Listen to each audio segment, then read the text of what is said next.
everyone, and welcome to Q&A. I'm Jay Nordlinger, and this episode is brought to you by X-Chair for a great seat and Bambi for help on HR issues. I'll have more to say about our sponsors later in the show. Well, you've heard the expression back by popular demand. Haviv Redig Gur, G-U-R, senior analyst for the Times of Israel, was on this program a few weeks ago to explain the Hamas war, the latest one. He is a superb explainer of matters Israeli and other matters as well. And he is back by popular demand to help us understand what is going on with Israeli politics. Bibi out. A coalition, a crazy quilt coalition, it seems, in. Haviv, thanks for being here again, and great to see you. Jay, thanks so much for inviting me back. Well, I have an opening statement. It sounds like a presidential debate, but I have a little rap on Netanyahu that I think my listeners have heard before. But I want to lay it on you for your response. Haviv, I was a terrible Bibi fanboy for many years. I mean, he was just about my favorite world leader, world figure, with a handful of others. I have loved him ever since he was, I think, deputy UN ambassador in New York. I'm not sure.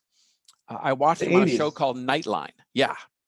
I watched him when I was in college. Absolutely. Followed his whole career.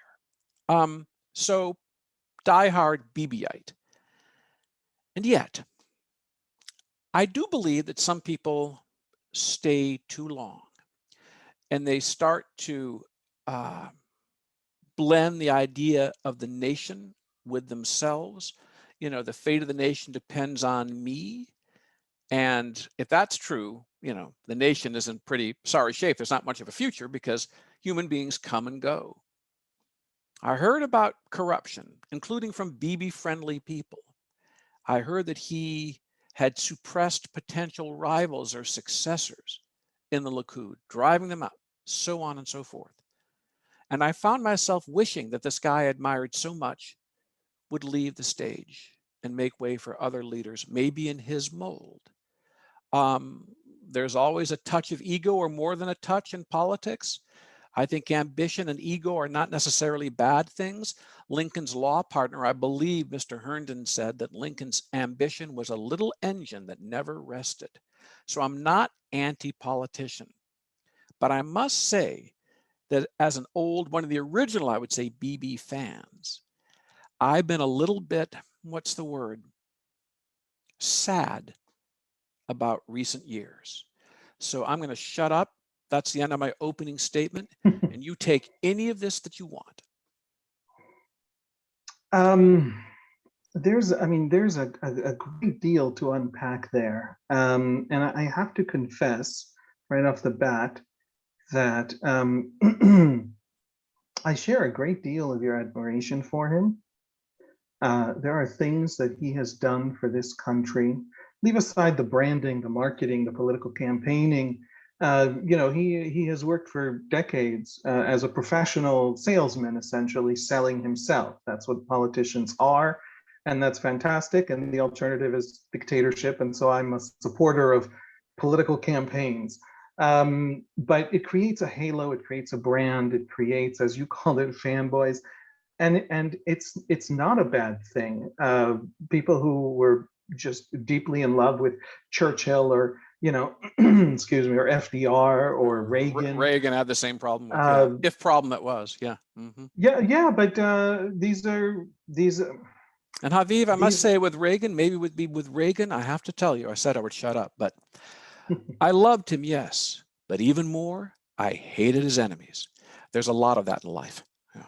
There's a lot of that with Bibi. That's a lot of the support Bibi has. He has more votes than supporters, according to polls. And that has a lot to do with the people on the other side. So just two quick things. One, leaders overstay their welcome. Margaret Thatcher was extraordinary. Some of the things she did were absolutely necessary, and she's still hated for it, but they still were necessary. And some of the things she did, you could argue, were terrible, but you can't argue she wasn't an extraordinary personality, just a deeply confident figure on the world stage and certainly in British politics.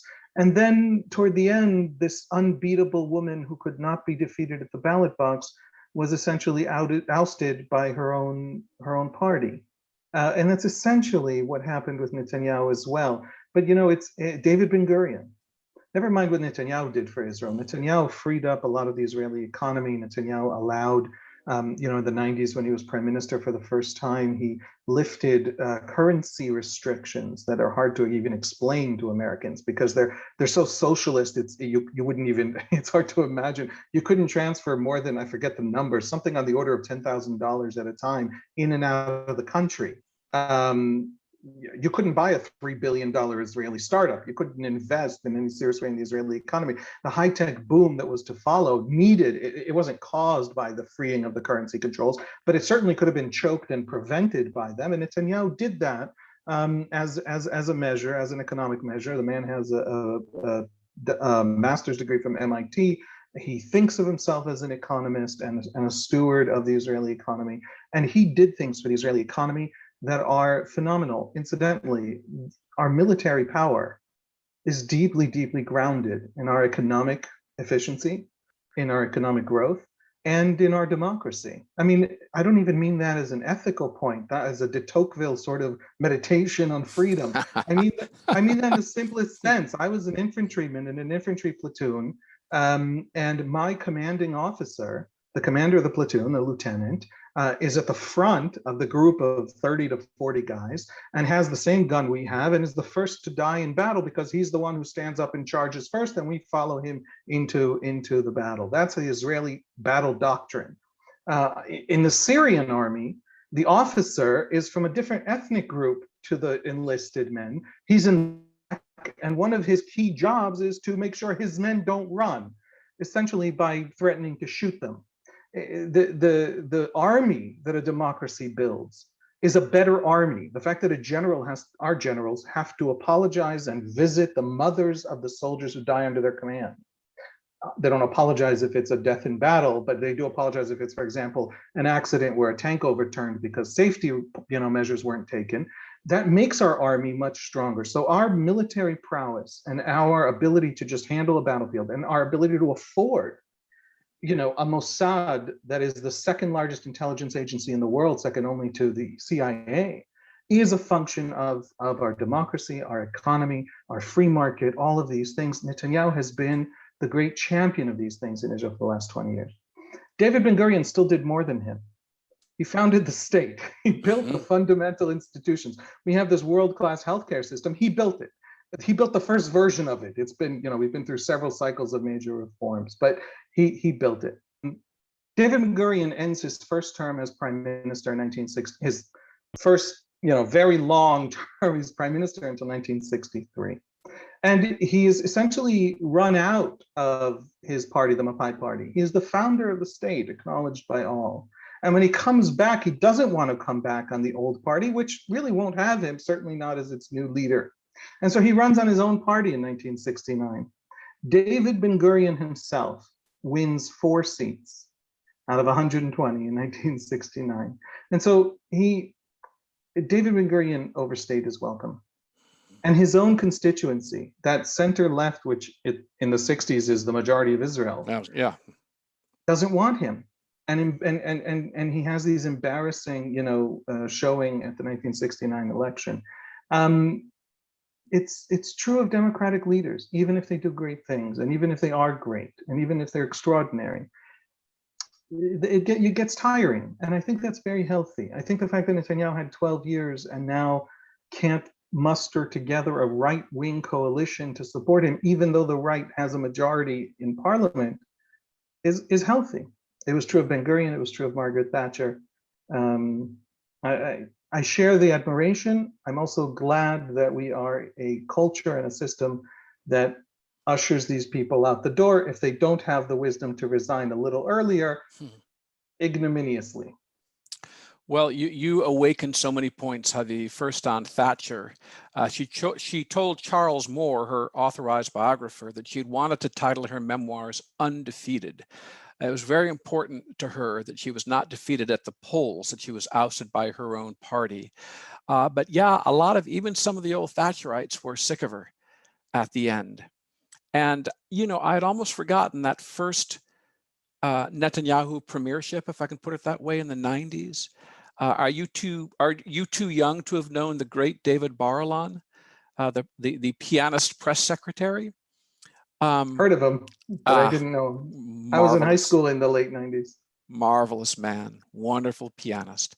And he involved himself in Israeli politics, and he was Bibi's spokesman. I remember we got a piece from him afterward at National Review. But yeah, Bibi was known then not as the great, hawk and defender, but as the liberalizer, the opener up of the economy. And where the role of democracy is concerned, it's been a while since I told this story, Haviv, so the details aren't entirely fresh. But you remember the most famous Gaddafi son. I think his name might be Saif al-Islam. I can't remember.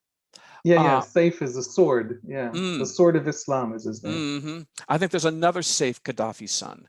And I once wrote quite a bit about these guys. But anyway, the more famous one I had an encounter with is a group of journalists. And he said, do you know why we Arabs lose all our wars to the Israelis?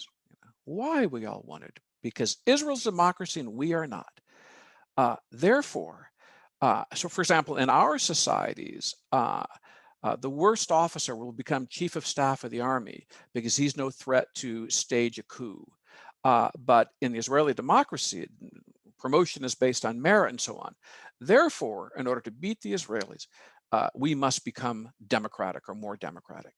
And I was sitting next to an Israeli journalist who said under his breath, may you not become democratic then.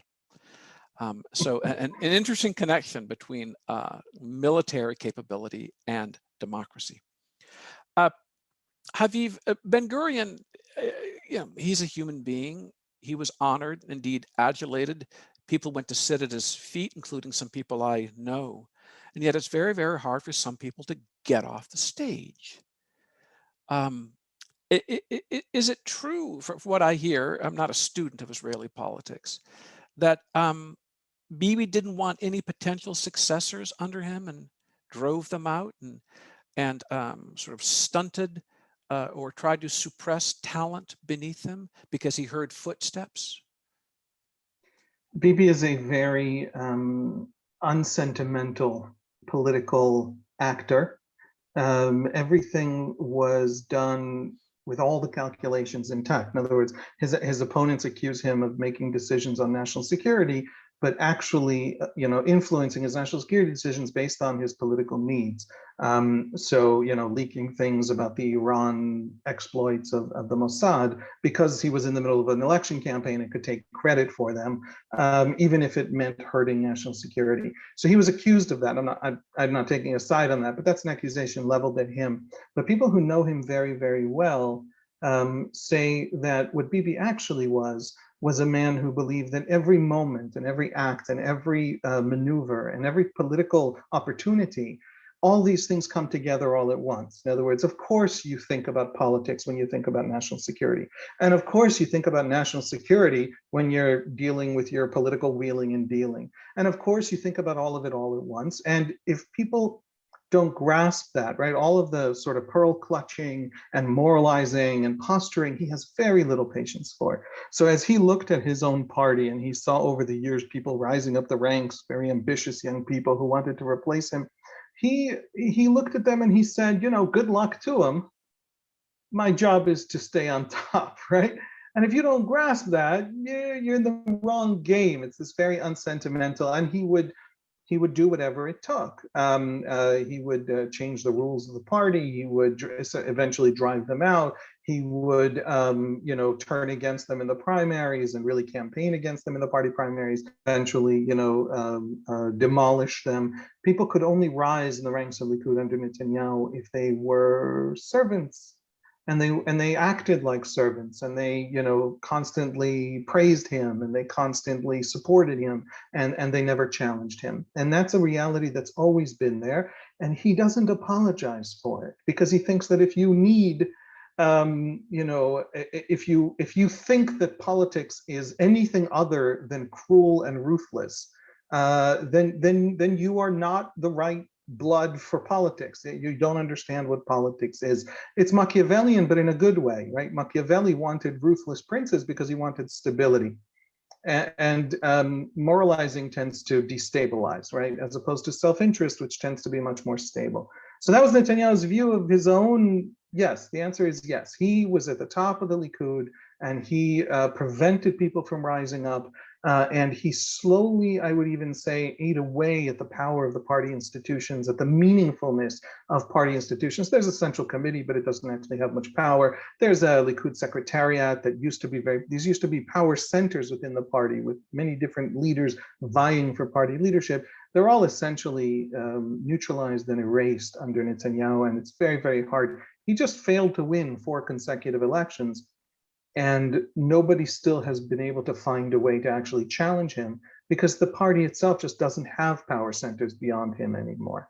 Netanyahu says in his defense, for what it's worth, or not Netanyahu personally, I haven't heard him say it, but his supporters say, Menachem Begin led Cherut, which was the party on which Likud was constructed, led the Cherut party from 1948 to 1977, 29 years, losing every single election until the one that he won, without ever facing a leadership challenge that toppled him.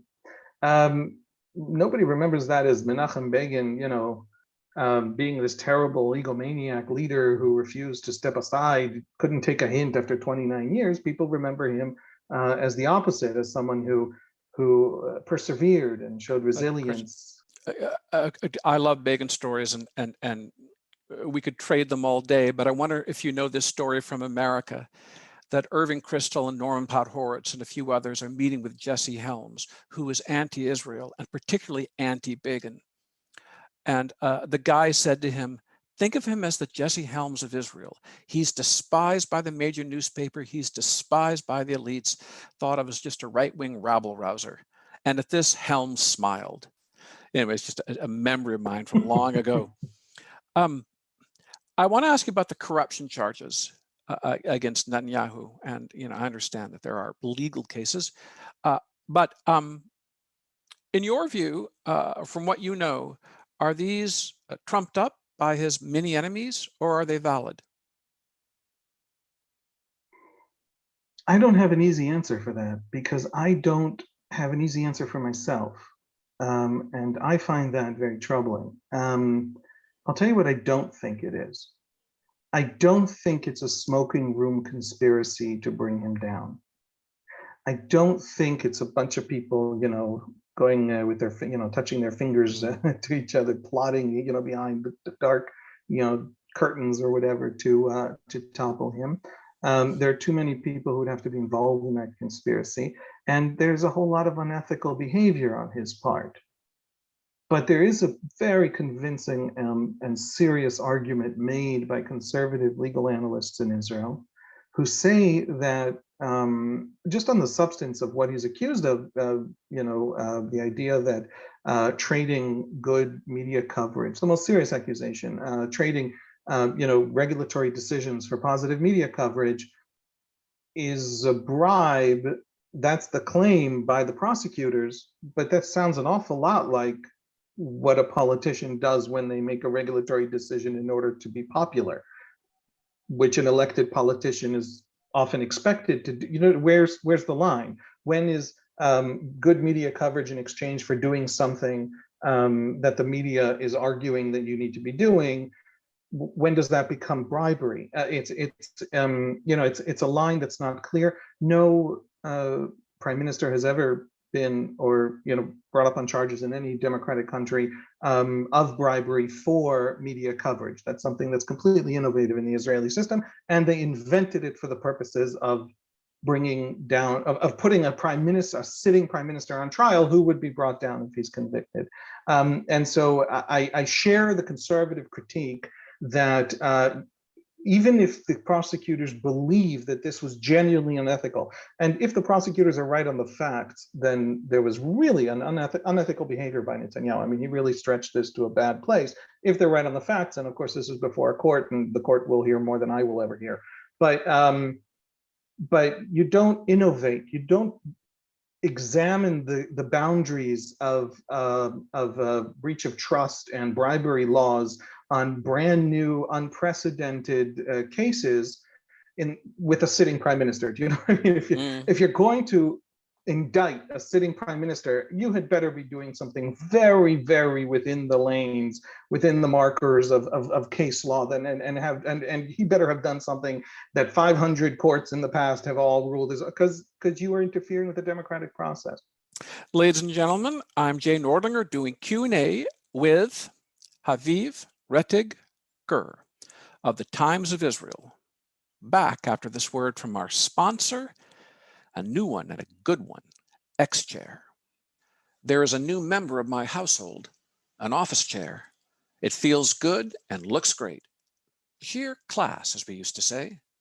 Some of us still do. I'm talking an X-Chair. That's the letter X-chair. Wonderful piece of furniture. Let me read some ad copy. The secret is their patented dynamic variable lumbar DVL support, which offers support to your lower back. And now introducing Elemax, featuring cooling, heat, and massage therapy. Imagine regulating your body temperature and getting massage therapy while sitting at your desk. X-Chair Elemax delivers what you need directly to your core, helping increase blood flow, muscle recovery, and energy. All perks that make working from home or the office a pleasure. Elemax even offers 4 different massage modes and fast-warming heat technology for therapy to a sore back. You won't believe the X-Chair difference until you feel the X-Chair difference for yourself. It's time to trade in your old office chair, maybe not so comfortable anymore, and trade up to an X-Chair. X-Chair prices are going up on July 11th for the first time in 2 years, so beat the price increase. Go to xchairqa.com now. That's the letter X, chair, the letters qa.com, or call 1-844-4XChair for $100 off your order. X-Chair has a 30-day guarantee of complete comfort, and you can finance your purchase for as little as $30 a month.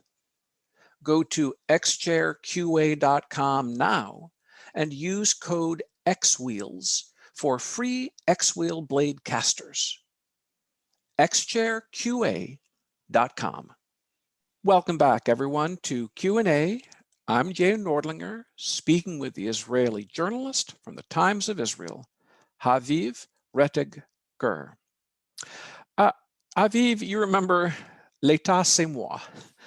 And I think I'm not in Netanyahu's head, but I can imagine a leader like that convinces himself that the security of the nation depends on him and that it's simply too risky. It has nothing to do with my personal ambition or vanity or liking of power. It's just too risky from a national security point of view to cede power to someone else.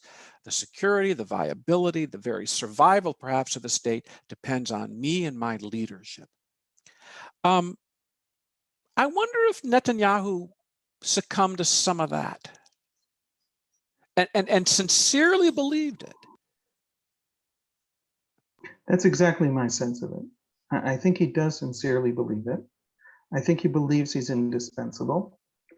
I think that's where he and many Israelis, myself included, diverge. He's an entirely valid option for Israeli prime minister, maybe one of the better ones, but he is not indispensable. In principle, there are no indispensable people in a democracy. If he is, if I pardon my French, the country is screwed.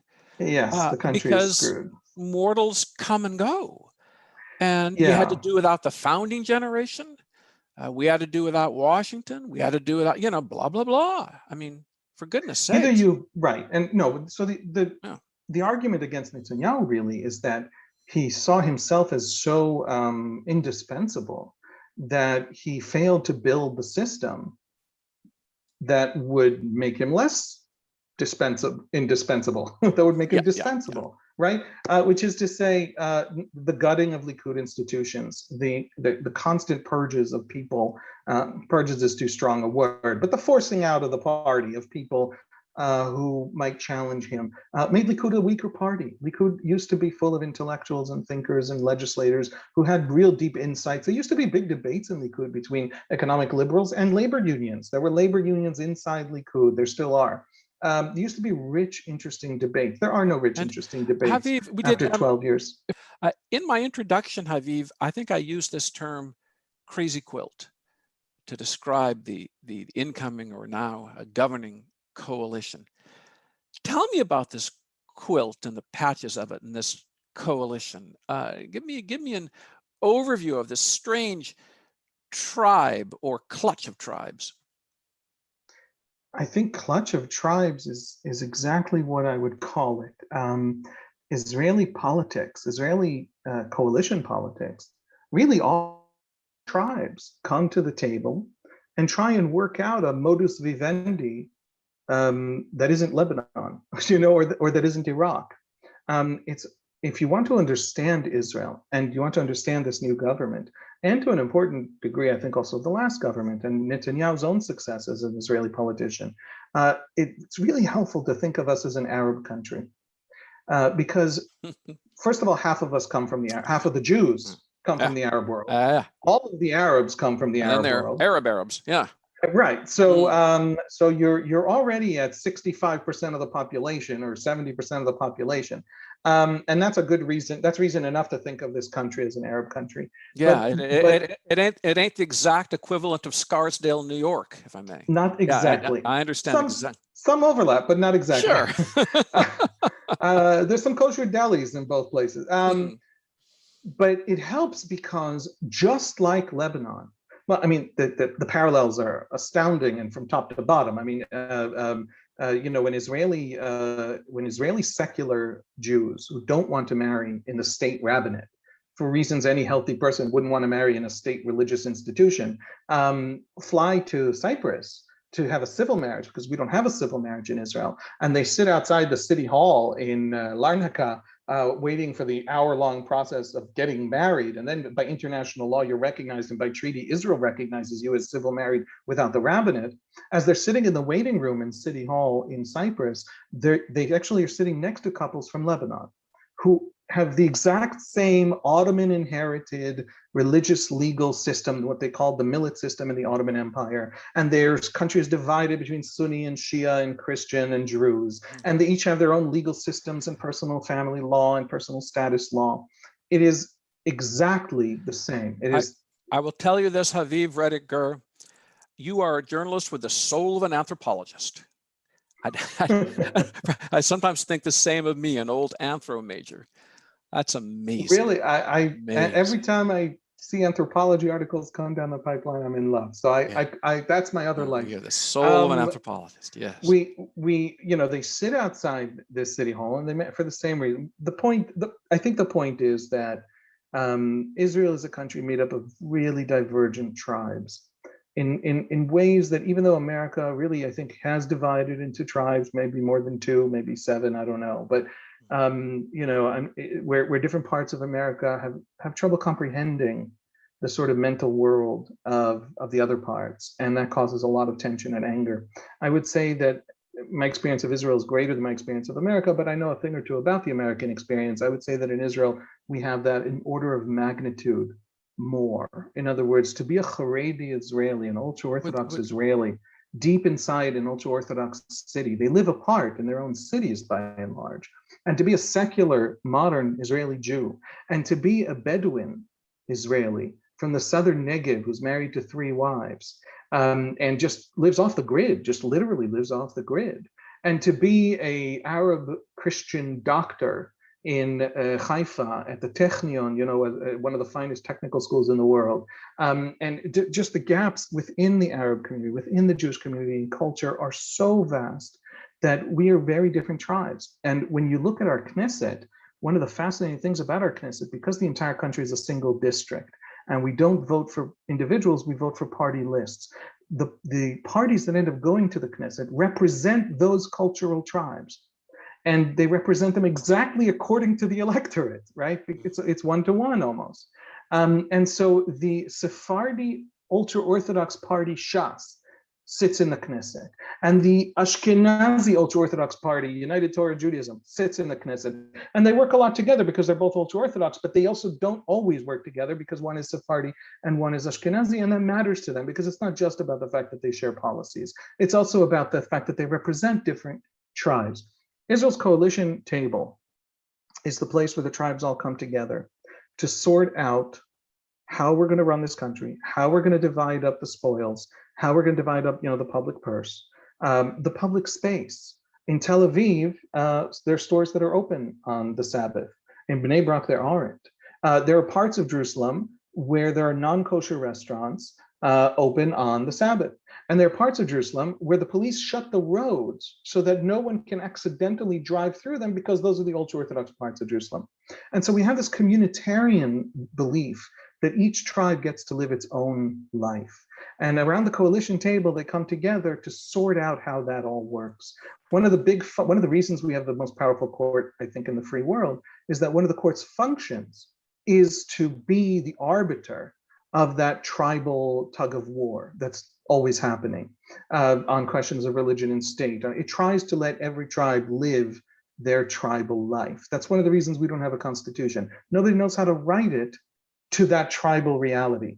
But we have this coalition system with that tribal reality. In that sense, the institution, the basic institution that would allow a government that we now have with progressive left-wing party like Meretz, led by the openly gay Nitzan Horowitz, and the hawkish but fairly secularist party, Tikva Chadasha, New Hope, led by Gideon Saad, and the Islamist, not Islamic, Islamist as an ideology, that's what kills me. Ram party, led by Mansour Abbas, and the pro-settlement Yamina party, that is, it's one great vision is that no Palestinian state should arise in the West Bank because it would be dangerous. And they can all sit together is because we already had this coalitions between the secularist Israel Beitenu, Russian atheist secularists, and the ultra-Orthodox. They've been together in coalitions time and time again. And at the coalition table, everyone negotiates, the modus vivendi for the next couple of years and tries, and because there's money at stake, everyone wants to pull some money to their community. Everyone stays at the table. And we haven't had a civil war like the Lebanese have had. That's the essence of Israeli democracy. That's where it comes from. It doesn't come from anywhere else. We don't have a liberal tradition. We're a bunch of, Tsarist Russians and Yemenites all can come together who had never, the vast majority of Israelis, Jews and Arabs, someone had once calculated something like 97%, had never seen a democracy until they landed in Israel. The first election they ever experienced was their election as Israelis. We have no theory to our democracy. We don't have a Philadelphia Convention. We don't have Federalist Papers. We don't have Magna Cartas. We don't have this history of democracy. Our democracy was born instantly on the day we were established. There's history to it. There are reasons. Our leaders had some debates and discussions, but there is no deep theory about freedom. There's no deep theory about government behind the founding of Israel's democracy. Israel's democracy is a bunch of tribes come together at a table to work out how to live together and essentially share the public space and the public resources. And that's what this government is. In that sense, it's very ordinary and Israeli. Can I just say one more thing? I know I just said a lot, but just one more thing about how ordinary it is. We just had 4 elections in a row in which the major parties were unable to decide which one of them took the win, right? Which one of them won the election. And so now we have this prime minister who is the head of a 6-seat party, the 8th largest party in our parliament, which is very, very strange, except it's not very strange. The prime minister of Belgium at the moment is a man named Alexander De Croo, who his party has 12 seats in a 150-seat legislature. And the prime minister of Latvia, whose name I can't pronounce even when it's in front of me, is the current prime minister of Latvia is the head of the 7th largest party in his parliament. And it's a parliament with 7 parties. He is the head of the smallest party. And in both cases, in Belgium and in Latvia, he might be the least unacceptable. It's exactly that. It is a small party prime minister was put in place after the large parties were deadlocked and unable to get out of the deadlock. It is a classic Israeli government in the sense of very divergent tribes coming together. And it's a classic parliamentarian democratic solution to a long-standing deadlock is to put a small party in the prime minister's chair. Well, we've got worked. It's worked. It has worked. And we're going to discuss this working because we're going to talk about parliamentary democracy when we get back after hearing from our sponsor, Bambee. Let me tell you again, Jay Nordlinger doing Q&A with the Israeli journalist Haviv Gur, G-U-R, back after this word from Bambee, not the deer. When you're running a business, HR issues can kill you. Wrongful termination suits, minimum wage requirements, labor regulations, and HR manager salaries aren't cheap, an average of $75,000 a year. Bambee, spelled B-A-M-B-E-E, was created specifically for small business. You can get a dedicated HR manager, craft HR policy, and maintain your compliance, all for just $99 a month. With Bambee, you can change HR from your biggest liability to your biggest strength. Your dedicated HR manager is available by phone, email, or real-time chat. From onboarding to terminations, they customize your policies to fit your business and help you manage your employees day to day, all for just $99 a month. Month to month, no hidden fees, cancel anytime. You didn't start your business because you wanted to spend time on HR compliance. Let Bambee help. Get your free HR audit today. Go to Bambee.com/QA right now to schedule your free HR audit. That's Bambee.com/QA. Spell BAM to the BEE.com/QA. Welcome back, everyone, to the final segment of this episode of Q&A. I'm Jay Nordlinger speaking with Haviv Rettig Gur, senior analyst of the Times of Israel. Haviv, as you were saying, you've had American experience and now more Israeli experience. You've known a presidential system, which is all I have known, and you have known a parliamentary system. Which is better? Which is better? I have to say, I don't know how to begin to tackle that. I mean, but you've had a million elections in the last couple of years, it seems. I mean, you guys are all of a sudden Italy, or But you just had you're collapsing into this right-left divide that you all hate each other so true, guilty, and utterly, and guilty, and you're the engine of the free world economically, politically, and geostrategically, but you can't put together a healthcare system you want to have. That's not a criticism that you don't have ours. America doesn't like it. It's a great question. I have no idea which is better. I was born in Israel to American immigrant parents, and then about half of my childhood was spent in the US, and my entire adulthood, 10 months I spent in the States. My wife was getting an LLM at NYU, but other than that, my entire adulthood was in Israel. So I have experienced Israel deeply, and I've experienced America essentially as a child. So I don't know that I can draw from my personal experience. So the system is normal to you, this parliamentary system, and the wheeling and dealing and the bargains and all that, and the relatively frequent elections. It's just normal. It is normal. It is healthy. It is a system that's constantly regenerating itself. It is a system that can deliver many profoundly different lifestyles, all living together in harmony, out of people who really do come from Iraq and Yemen and Eastern Europe, where many different lifestyles don't live together in harmony. And we've put something together here, and analyzing that diagnostically should be a priority of the free world.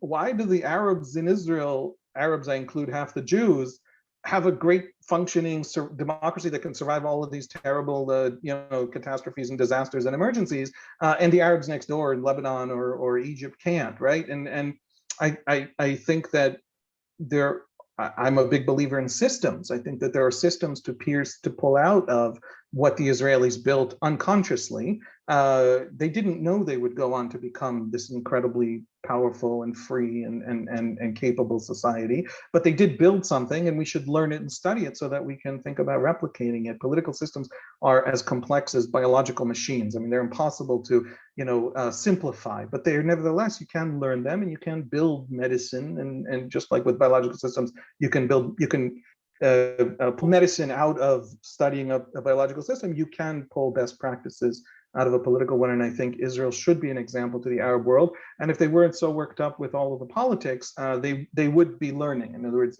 what do the Yemenites of Israel know that the Yemenites in Yemen haven't yet found out? That's a great question, and a question that better have an answer, and then Yemen will look different. So I just want to say that. But I'll tell you what I do learn from being from an American family, but an Israeli. I learn that we should be much more humble about our understanding of democracy and of the diverse possibilities of democracy. The United States is an extraordinary democracy in how planned and calculated and thoughtful it is. And when I teach this I teach in some pre-military academies. These are kids who finish high school. They take a year break before Army service in order to just learn and volunteer. These are the most wonderful kids, and some of the kids I have taught are now fighter pilots and very elite soldiers, and it's one of the most fun things I do. And we learn America. We learn America both because that's the other half of the Jewish people lives in America, and so Jews should know about America, but also because America is still very much so the anchor of the free world today. And when we go through the American political system, they are astonished to discover that the founding fathers were terrified of majorities. This is a democratic theory that's afraid of the oppressive power of a majority. And so they divide up the institutions of government. It's not just that the two houses of Congress have vetoes over each other, or the president has a veto. The House, the Senate, and the presidency all have different schedules, right? A 2-year term, a 6-year term, and a 4-year term, just to divide up the majority. In other words, you could have a majority to take over the House, but you need to sustain that majority for a couple more years to take over the Senate. And they're divided up by different ways of dividing the population. It's by state, by population area, by, for the House, and again, by state, mediated through the electoral college for the president. And all of those divisions are consciously in order to prevent majorities by splicing the population in time and in space in different ways and giving each different splice a veto over the other to prevent a majority from oppressing the minority. And if you hold a majority opinion, agrees with you for enough time to take over House and Senate and White House, you deserve to win the country, right? You've held it together. Now, Israel, we have nothing. We simply have nothing. We have a single district elected whenever the government or the parliament dissolves, which is fairly often, and the whole thing is elected again from a single district in the entire country, and you don't even get to pick the person, you only get to pick the party. What prevents majorities oppressing minorities in Israel is the simple fact that no tribe has ever been a majority. There is no other mechanism that prevents it. There's no constitutional mechanism. Our courts are pretty powerful now. They weren't powerful at the beginning. And so we're so radically different. We are a country that can't write a constitution because too much of the country is too keen on maintaining our established church, which it has power. I mean, there is no civil marriage in Israel. That means that there are hundreds of thousands of Israelis, about 300,000 Israelis, who are not any of the recognized state religions. The state has constructed for the Jews a rabbinic court system where they marry, and they have nowhere else to marry. For the Muslims, a Sharia court system where they marry, they have nowhere else to marry. For the Catholics, a Catholic canon law system where they marry.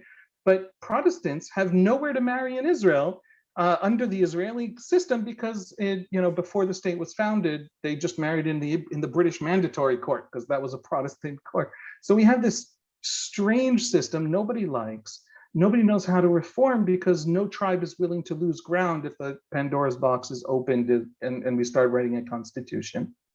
And we have no rules. We have no division of our electoral system by time or by space or by dividing the population in different ways. There are no checks and balances. The prime minister by law is a member of parliament, and the prime minister by definition almost, there's very rare cases and for very short periods of time have we had a prime minister who doesn't have a majority in parliament by definition. And we have this court, but nobody quite knows what its powers are, and the left wants it to be strong and the right wants it to be weak. We have no real constitutional rules on how to run this thing. It is an accidental democracy. It is also an incredibly resilient and strong and sustained one.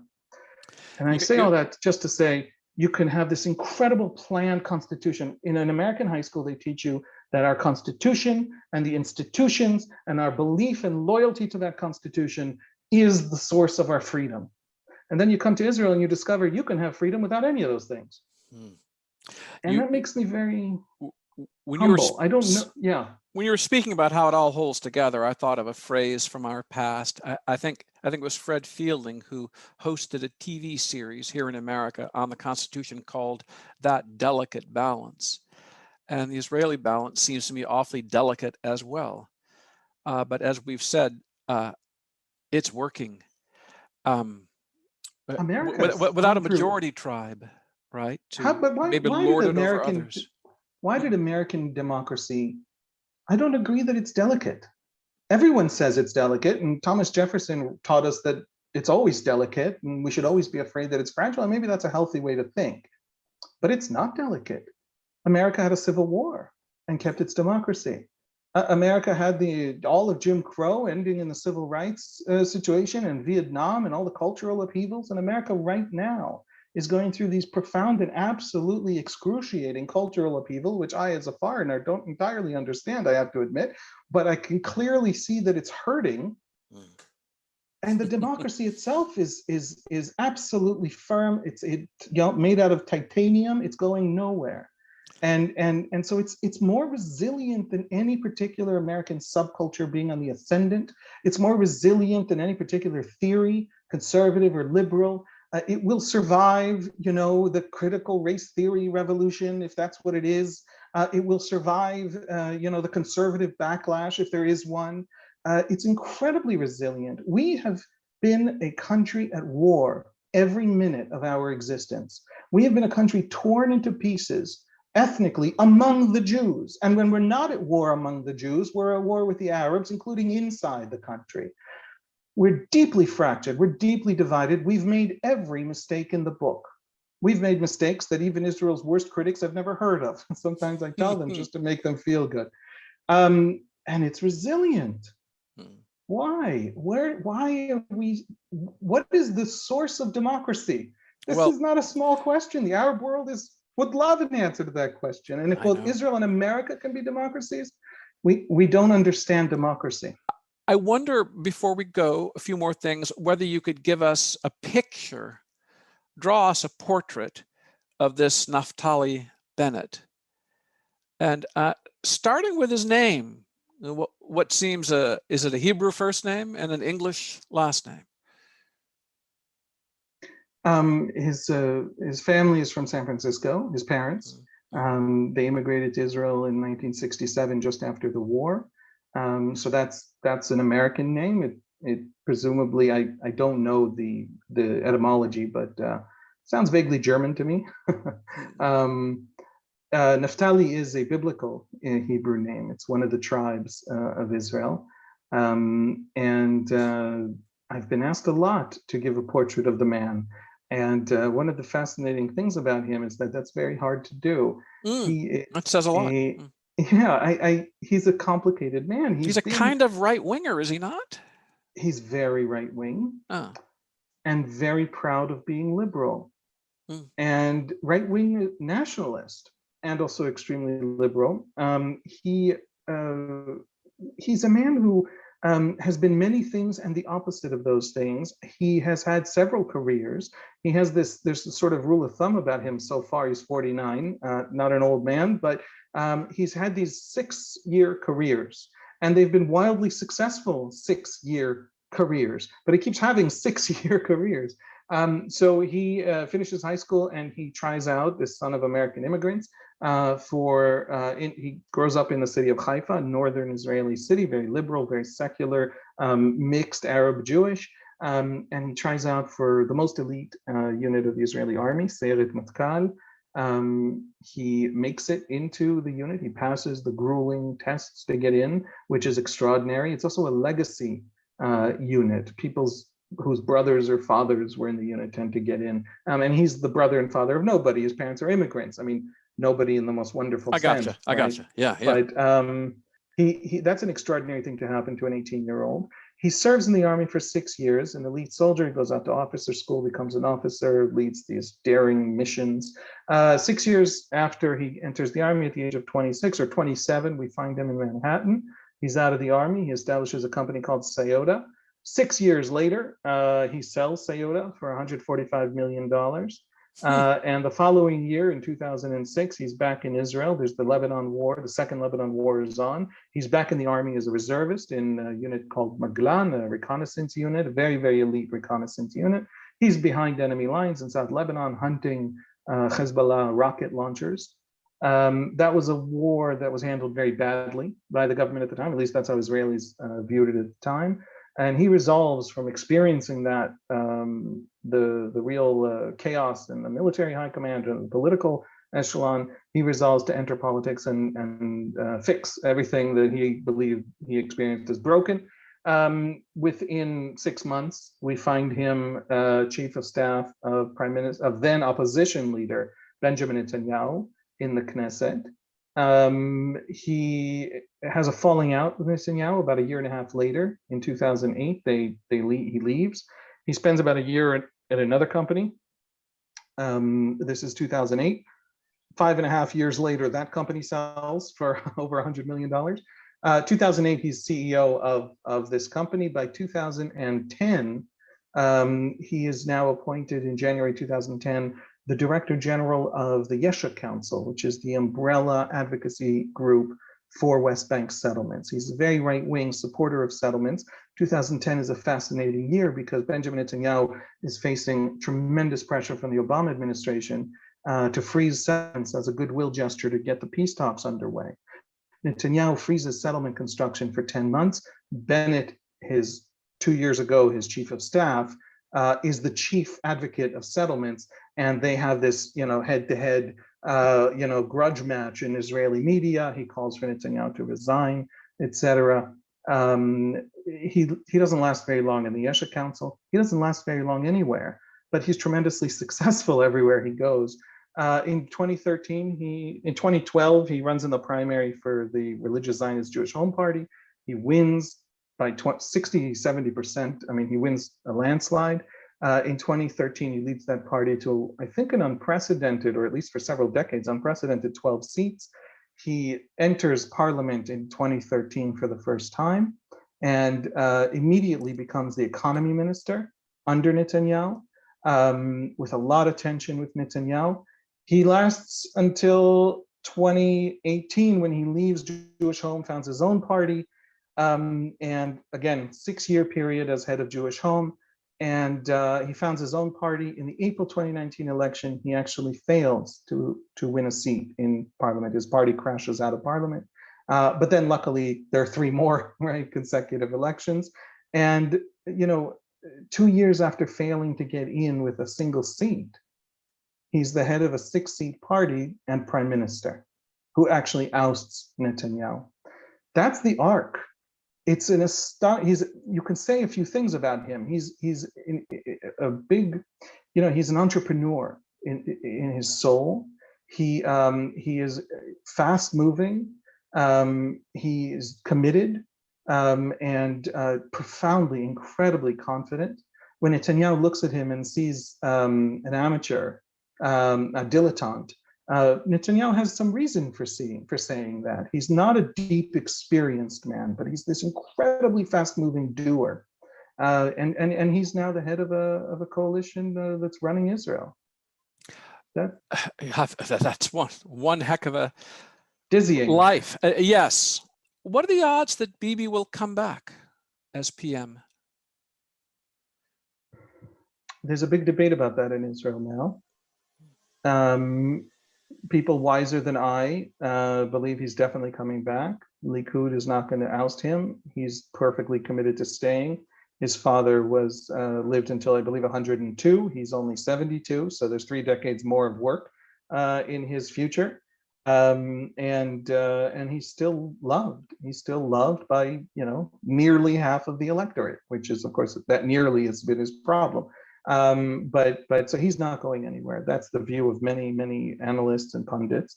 I suspect that he's a little bit closer to the Ben Gurion situation. He's left in his wake so many wounded people. So many people don't like him. If you look at the Knesset today, Gidon Sa'ar was his coalition, his cabinet secretary, which is a direct political appointment by the prime minister. Avigdor Lieberman, who runs another right-wing party that refuses to sit with Netanyahu, was chief of staff, his primary campaign manager, and then the director general of the prime minister's office in the 90s under Netanyahu was his chief political aide, and is now a man who deeply hates him and is committed to his ouster. And Naftali Bennett was his chief political aide. And there are 3 different political parties in Israel run by people who work for Netanyahu, were his top political aides, and want him ousted. That's just the beginning of the way I think of damage. The way I think of it is Bibi has a lot of exes. There are all these divorces in his life. That's with exactly his colleague. He has so many exes. Have you dealt with this for me? I have thought before, when I was coming of age and learning about politics, there were hawks and doves in Israel, as in the United States. And Peace Now was a famous group in Israel. My understanding is that events, and the intifadas in particular, just killed Peace Now, killed dovishness in Israel. We're all hawks now. I remember talking a couple times with a very interesting figure named Ephraim Sneh, S-N-E-H, whose father, I believe, was one of the founders of the Israeli Communist Party. And Dr. Sneh, he's a gynecologist, I believe, was himself a communist till his late 20s. Just as much a national security hawk as anybody I ever talked with. He said, "Oh, we all feel this way." Yeah. Is everyone, certainly everyone who matters in Israeli politics, a hawk or a national security conservative? Is there any debate about this, or are debates about other matters?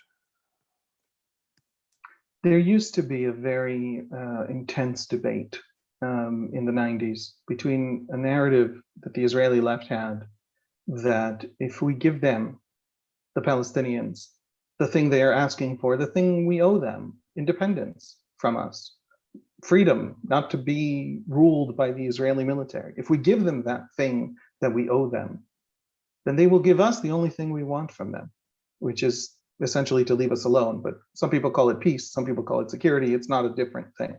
No. And that was the left's promise. When Rabin ran in 1992 promising to end the occupation, his real promise was, I will give them this thing they're demanding in the first intifada, and they will give me peace. That was his promise to Israelis, never mind Palestinians, internal Israeli discourse. And then the right had a story, which was essentially that we can't afford to lose the West Bank. We can't be 9 miles wide at the middle. That's existential for us. And let Jordan be the Palestinian state. It's majority Palestinian country. It's an invention of British colonialism. Why not Jordan, right? Stranger things have happened than Jordan becoming a Palestinian state. And those are the 2 narratives. Essentially, the Palestinians can reciprocate our withdrawals with peace, and the Palestinians can be convinced that they belong somewhere else. And even if they stay in the West Bank, only the very extreme right talked about moving people. You can't move cities.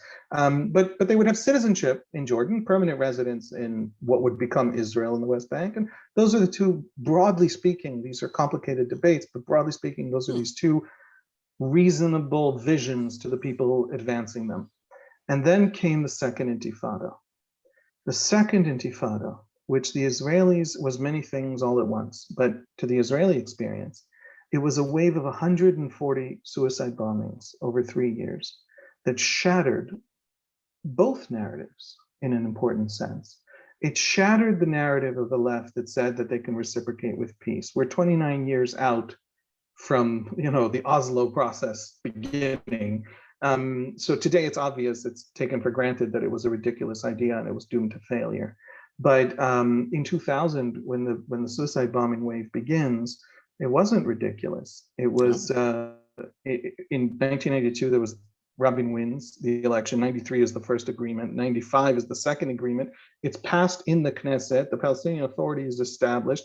Netanyahu between 96 and 98 actually carries out the first withdrawals under Oslo from Hebron, from Jericho, from the cities in Gaza. And by 2000, there are no Israeli soldiers in Palestinian cities, and the Palestinians have established this proto-state. And when Barak is elected in 1999, forgive the history lesson, but just to draw the very vaguest brushstrokes, when Barak's elected in 1999, the assumption among Israelis, among the Israeli right, the fear, and among the Israeli left, the hope, but the assumption was almost universal, is that there's a state coming, and that's what Clinton was basing everything on and invested so much tremendous, political capital in. And then the Second Intifada begins, and to the Israeli discourse, nobody quite understands what it's about. It's hard to convey. Can I say something extremely disturbing? Do it. And that will hurt your listeners' feelings? Sure. I take some risks talking this way. I apologize ahead of time. It's that kind of show. Yeah, good. I want you to imagine for a moment someone who is whose identity is on the dividing line of an American culture war.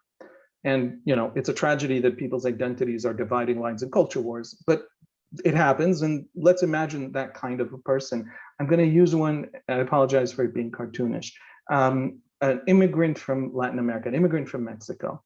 An illegal immigrant from Mexico walks into a non-alcoholic bar in St. Louis, Missouri. A non-alcoholic bar would be a bar for teenagers, and blows themselves up with a shrapnel bomb, and explains in a letter they leave behind, killing 25 kids. And the ones who aren't killed are maimed. This is a shrapnel bomb. People lose arms and eyes and things. Reminds me of the Sbarro pizzeria. Yes, I actually described exactly the Delphinarium bombing in Tel Aviv in 2001, but also Sbarro was exactly the same kind of bombing. They explain that it's because of the Donald Trump's immigration policy. Now, take a moment to understand the shattering of Israeli politics in the year 2000, and we still live in the shadow of that shattering. Imagine, don't tell me what I don't know what Donald Trump tweets the day after that bombing, right? Were he still on Twitter? That's not interesting, and it's obvious. What's the progressive discourse like the day after that bombing? Now, it's obvious to me what the progressives say, and I even agree with them. The progressives say, tens of millions of people are suffering from a bad policy. This guy, this crazy murdering bastard, his first circle of victims were these kids that he killed, but his second circle of victims were all the other immigrants who he just made their lives much more difficult. And our attempt to find a more humane policy for them, they will argue, and is exactly the correct thing for them to argue from their perspective, made it a lot more difficult to help them, right? Fine, great. I want you to imagine a week later, another one, another Mexican immigrant walking into another pizzeria or school or bus in another American city and blowing up. What's the progressive discussion after the second one? On Twitter, on Facebook. Now I want you to imagine a week after that, 4 more. And now I want you to imagine the next month, another 13. And now I want you to imagine 140 over the next 3 years. And I'm not interested in the Republican debate because they had a certain opinion and it seems validated. I want to know the debate among those who now have to. I think eventually, if you're on the left, you're going to have to, in social media parlance, STFU, be quiet. You have nothing. be You have nothing quiet, left to right? say. You have nothing You left could to say. also become a great advocate of building the damn wall, for Yeah, example. That could be the thing. absolutely. Now, why? So that the bombings can stop and you can take up the cause of helping the people who are already here. But let's get that wall up. What are we going to do with these? This is right. You become a kind of hawk for the purposes of progressive And equality, peace Israelis did agenda. build a wall, a security fence. Welcome to the Israeli left since 2000. It hasn't won an election since 2000, and it hasn't really got a story. Now, those who want to come to Israelis and tell us any criticism you want, we are abusive, we are, Gaza is still occupied, we're apartheid, we're fascist, we're Nazi, we're racist, we're all the names in the cookbook. Sure. But what you actually, but we're also people, and what you actually need to tell us is, where did the second intifada come from? And if it could come at the height of the peace process when everyone thought it was working and the withdrawals were just happening and they were happening fast, and the Americans were about to build the state of Palestine for the Palestinians, very nearly on the Green Line, and Barak was negotiating the Temple Mount. This is, again, the Israeli narrative. I acknowledge this is the mainstream Israeli narrative. There are other Israeli narratives, there are many Palestinian narratives, but it's important to grasp the Israeli experience, especially, by the way, if you dislike Israel and criticize Israel and want to change Israeli behavior, you better have a good grasp of how the Israelis are understanding what's happening to them. There's no debate today. The right can no longer really argue that the Palestinians can just become Jordanians, because they've proven to us through sheer, I don't know what to call it, suicidal devotion, that they believe they're in their homeland and can be free nowhere else. And the left can no longer really argue to Israelis, to the Israeli electorate, and I'm basing this on infinite number of polls over the last 20 years, can no longer really argue that if I withdraw from anywhere, the vacuum I leave behind is filled by any kind of peace or quiet or Jeffersonian Democrats or anything. And of course, there have been withdrawals since, unilateral withdrawals, because we no longer trust them to sign a deal with them. And every one of those withdrawals ends in rivers of blood from their side, and then it was from our side, from our responses. So there's no debate, not because Israelis know the answer. There's no debate because the Israeli view, the general mainstream Israeli view, is that every single thing has failed. And we no longer trust the very idea that policy and politics can solve this problem. Well, back by popular demand. That's Haviv Reddick Gur. I hope he will be back again by popular demand. His country is all too interesting, much too interesting for comfort. I'm Jay Nordlinger doing Q&A. The producer is Madeline Osborne. Our sponsors today are X-Chair and Bambi. He is again Haviv, Haviv, Rettig, Rettig, Gur, Gur, of the Times of Israel. It has been an education and a pleasure. And thank you for your work, Haviv, and thank you for being our guest. Thank you so much, Jay. It's always an honor. Till next time, everyone, so long.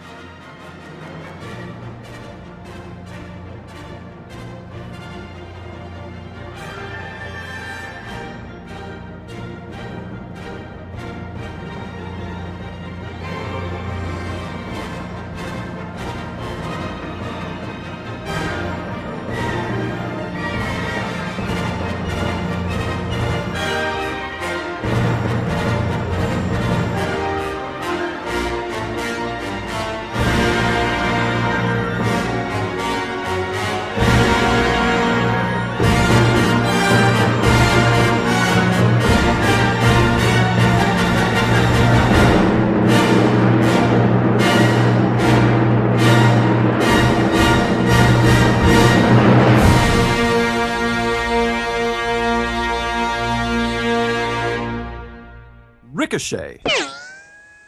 Join the conversation.